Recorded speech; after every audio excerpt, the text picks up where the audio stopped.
So in terms of business horror stories, the next one I'm going to do, and I've seen this a few times over my career.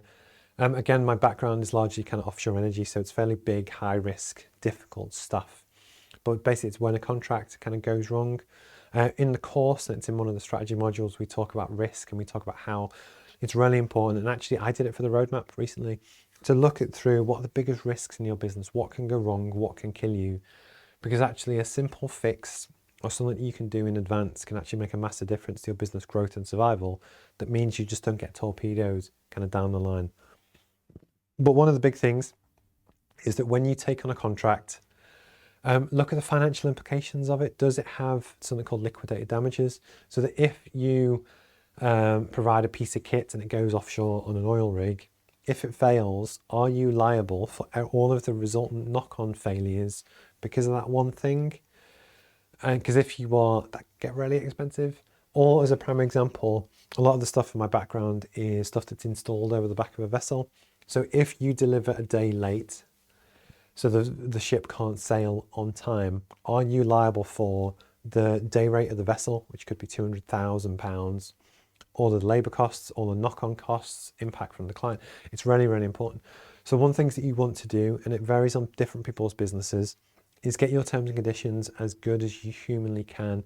Pay to have them done properly by a proper solicitor, because actually, trust me, although it might cost a couple of grand to kind of get done, the risk of not having it in place and not having these staff policies and procedures to actually how you implement your purchasing and sales and stuff in terms of your business is really important.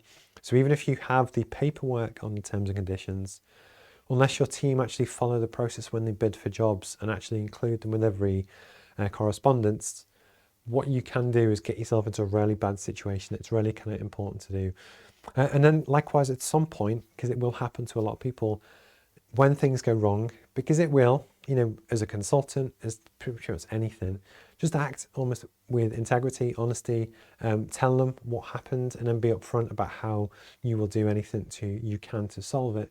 And actually, I think that trust kind of really matters. Is that it's the classic kind of cliche, but people really judge you when things go wrong, and it's that integrity to kind of really do it. But in terms of just business risks and contracts, kind of always review what you're signing up to.